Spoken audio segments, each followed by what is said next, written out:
Confirmation hearings starting tomorrow for Donald Trump's cabinet picks, but many of them haven't completed even their background and ethics checks. So the question is, should they move forward or should they wait till everything is in order? Then, as you know, we've talked about in this program, Trump has tons of potential conflicts of interest as he gets ready to enter the White House. Again, this happened January 20th, but the question is, will he even talk about his plan to deal with them when he speaks to the press this Wednesday? And then we look closer to home. Closing of Indian Point Nuclear Power Plant, Governor Cuomo's first State of the State address, this one in the Big Apple. Good evening, everybody, and welcome to RFL. I'm Richard French, and we start tonight on Capitol Hill, where the Senate will start confirmation hearings tomorrow for the president-elect's picks. And Trump, well, he's pretty confident. Here he is at Trump Tower just a short time ago. Confirmation's going great. Oh, they haven't started yet. I think they'll all pass. I think every nomination. Here is the schedule. Tomorrow, Attorney General will pick Jeff Sessions. He starts Tuesday. Homeland Security choice, General John Kelly. On Wednesday, Rex Tillerson, he for Secretary of State here, and that also expected to be contentious. Mike Pompeo for CIA Director, Betsy DeVos for Education Secretary, and Elaine Chao for Transportation Secretary. Then on Thursday, General James Mad Dog Mattis, he's up for Defense Secretary. Ben Carson, remember him, as HUD Secretary, and Wilbur Ross, he's up for Commerce. But the trouble is, all of the background checks, the ethical clearances, they haven't even been submitted in many cases. Now, the head of the government's Office on Ethics says this is a great concern, and this is not some Democratic position. This the office here that's nonpartisan. But Mitch McConnell says, hey, no big deal. This is what the Senate Majority Leader had to say about it. All of these little procedural complaints are related to their frustration at having not only lost the White House, but having lost the Senate. I understand that, but we need to sort of grow up here and get past that. So stop being a little whiny, boys and girls, Democrats, sour grapes. Well, that's McConnell today, but let's go back to 2009. I'll show you what a 180 looks like. When his party was in the minority and Barack Obama trying to get his cabinet approval, back then, the same Senator McConnell sent a letter to then Senate Majority Leader Harry Reid saying no disclosure letters, no confirmation hearings. How things change. All right, let's bring in our panel. Former Democratic New Jersey Congressman Steve Rothman joins us.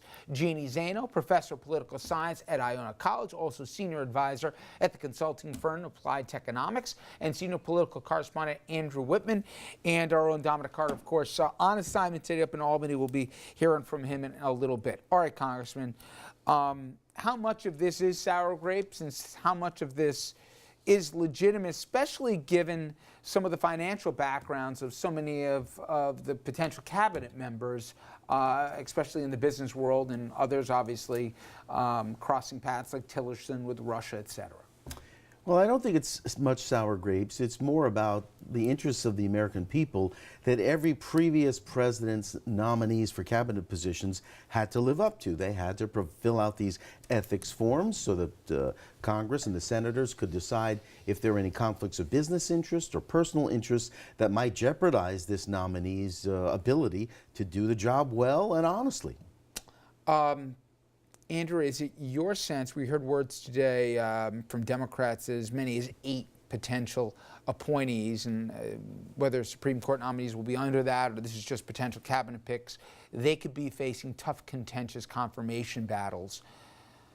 How much is this just because they don't like them, and how much of this is because of the unknown? Well, first of all, this process will not have the same amount of teeth as it did in 2009 because Democrats, when they last controlled the Senate, changed the rules of the Senate so that you cannot filibuster cabinet appointments anymore. You can only filibuster Supreme Court appointments. So even though there will be opposition from Democrats, they're going to need to have Republican defections if they're going to block any of this. So some of this is posturing, but some of this is legitimate, especially because the guy at the top of the ticket has not submitted his tax returns. And so with so little financial information from the president, you can bet that Democrats are going to make sure to go through with a fine-tooth comb the financial interests of all of the cabinet appointments to see if they can hold them to the standard that they want to be able to hold the president-elect, and so far haven't been able to. And if there's any there, if there's anything that looks improper or untoward, they will make a big deal out of it. We're starting to get some opposition stuff on Jeff Sessions. His hearings start tomorrow, going back to his time as a federal prosecutor in Alabama. And let me start there, Jeannie, because Jeff Sessions, he's going to have a couple issues that he's going to have to answer. He was passed over for a federal judgeship because of comments deemed racist at the time when he was in Alabama before he became a U.S. Senator. There's also questions about decisions that he did when he was in Alabama on the voting rights and how many people believe he took positions to suppress voting, et cetera. How much do you think, if at the very least, he gets bruised through the confirmation hearings, and the people say, oh, I didn't realize that about the guy. Oh, really? He said the following, called the guy boy or whatever else that'll come out here. How much in and of itself, and multiply that by a bunch of other folks that are going to be coming through, will that be for the Democrats? At least we did our part. Not only to our base, we showed that we're not going to take this lying down, but also to the people who don't really pay attention to this stuff, but they hear the headline and some of the things these guys say, they're going to look twice at this cabinet. If they do just that, is that enough in, do you think, some progressive circles to say, okay, at least my guys aren't rolling over? In the end, as Andrew said, it's not going to change anything. Most of these nominations, if not all, will get through. But let's back up and say the one person in the world who should be terribly committed to getting these people vetted through the ethics process is the president-elect Donald Trump. This is more about protecting him and his administration than it is helping the Explain Democrats. why. Because if you pass through nominees and they are confirmed, which all of these people, unless, as Andrew mentioned, you see some Republican defections, which isn't likely, most of these people get through, and in a month or 2 months or a year or 2 years, we learned something about one of these people, that can totally disrupt his administration. He's the one who should be vetting. Think of it like if you're nominating somebody for vice president. You do the toughest vetting. You don't wait and let somebody else do it. If you're nominating somebody to the Supreme Court, you do that because you don't want to get bitten in the end that something comes out. Now, something could come out during the nomination process, but more likely it comes out at a worse time when you're trying to push through important pieces of legislation and something comes out, and now you're stuck with your cabinet secretary who has a black mark on him or her. That's devastating for an administration. And let me take you back 8 years if I can. You remember Tom Daschle, the former Senate Majority Leader? He was in line for, I forget the position, HHS.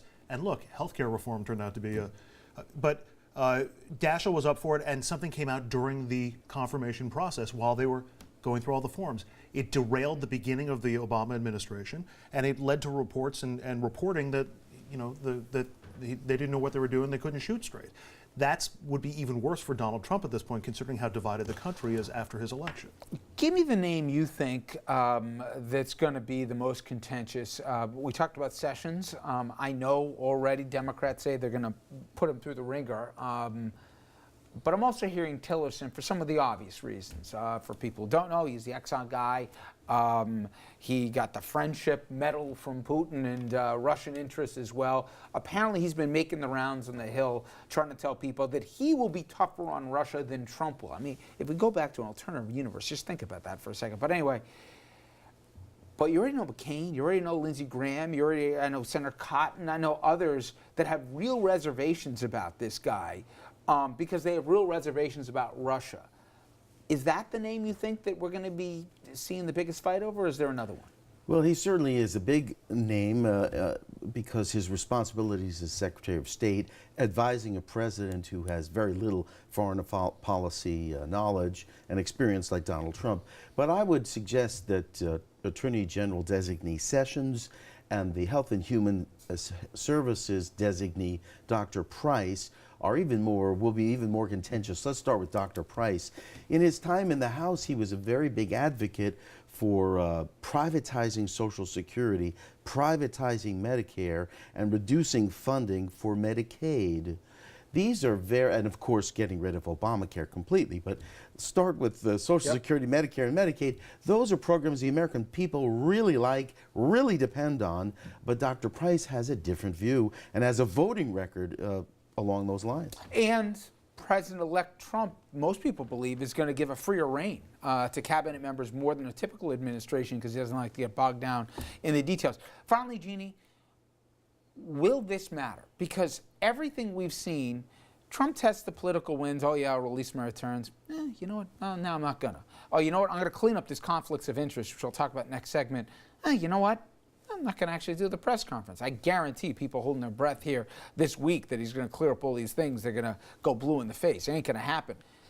Do you think, even with questions, all these guys, certainly from Wall Street and whatever else, that, yeah, maybe a few of them get bruised, but if they all get through, does he even care? I don't think it's going to matter much in the short term to most people in the country, but I'll tell you when it is going to matter. It's going to matter if one of these people ends up disrupting an important piece of legislation that the president wants to put forward. So if you are trying to put forward a replacement of Obamacare, and at the top of the ticket you have the aforementioned new Secretary of Health and Human Services, and there is some kind of ethical charge against him, that is a problem. Now, you know, some of these people have been in government a long time, so you're hard-pressed to imagine that there's things that can come out about them that we don't know, although it can. But what about these people who have never been vetted in this fashion, you know, for national security and in other ways, and who have tremendous ties because it is the wealthiest cabinet ever been. To amplify your point, Jeannie, I'm going to talk in a minute about Trump and conflicts of interest, but he's already pushing his son-in-law here to get top clearance and everything else, and an advisor. We've already seen the Trump boys having no problems blurring the lines as it relates for conflicts of interest. So if the first family is willing to go there and you know, take an eraser to lines that we've seen people not be willing to cross before, I think it'll all be encouraged, potentially in administration. And as Jeannie says, it's not what happens in January. It's going to be what happens 3, 6, 9 months from now, and especially from the message coming from the top. All right.